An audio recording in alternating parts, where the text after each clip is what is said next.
નમસ્કાર દર્શક મિત્રો, પ્રાર્થના સંદેશ ન્યૂઝમાં આપનું સ્વાગત છે। આમ ભણશે ગુજરાત।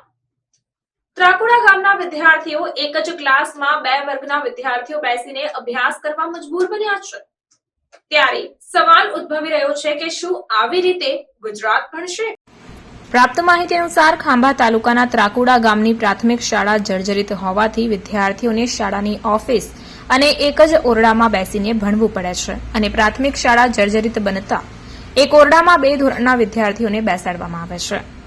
અમરેલી જિલ્લાના ખાંભા તાલુકાના ત્રાકુડા પ્રાથમિક શાળાના ધોરણ 1 થી 8ના 112 જેટલા વિદ્યાર્થીઓ શાળામાં જર્જરિત હાલત હોવાના કારણે તેઓનો અભ્યાસ બગડી રહ્યો છે અને વિદ્યાર્થીઓને શાળાની ઓફિસ અને એક જ ઓરડામાં બેસીને ભણવાનો વારો આવ્યો છે।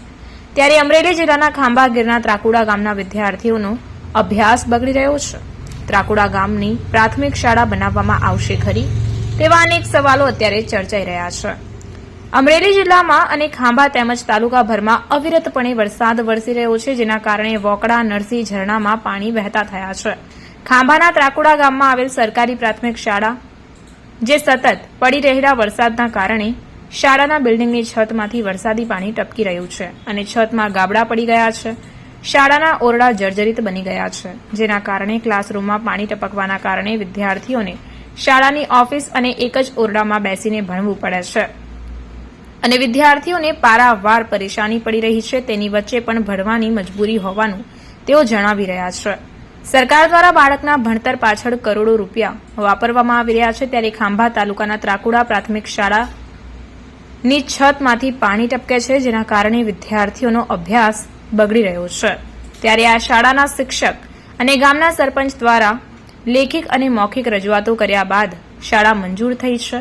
તેમ છતાં છેલ્લા 3 વર્ષથી શાળા બનાવવામાં આવતી ન હોવાનું જણાવવામાં આવ્યું। ખાંભા તાલુકાના ત્રાકુડી ગામની પ્રાથમિક શાળામાં ધોરણ 1 થી 8ના હાલમાં 112 જેટલા વિદ્યાર્થીઓ અભ્યાસ કરી રહ્યા છે। ત્યારે શાળા જર્જરિત બની જવાના કારણે વિદ્યાર્થીઓને જીવના જોખમે અભ્યાસ કરવાનો વારો આવ્યો છે।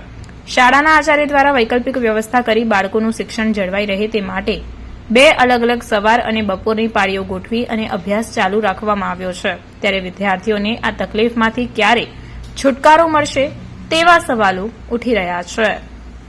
રિપોર્ટર ભાવિક કરસરિયા, પ્રાર્થના સંદેશ ન્યૂઝ, ખાંભા। પ્રાર્થના સંદેશ ન્યૂઝની તમામ લેટેસ્ટ અપડેટ્સ માટે ચેનલને હમણાં જ લાઇક, શેર અને સબસ્ક્રાઇબ કરો।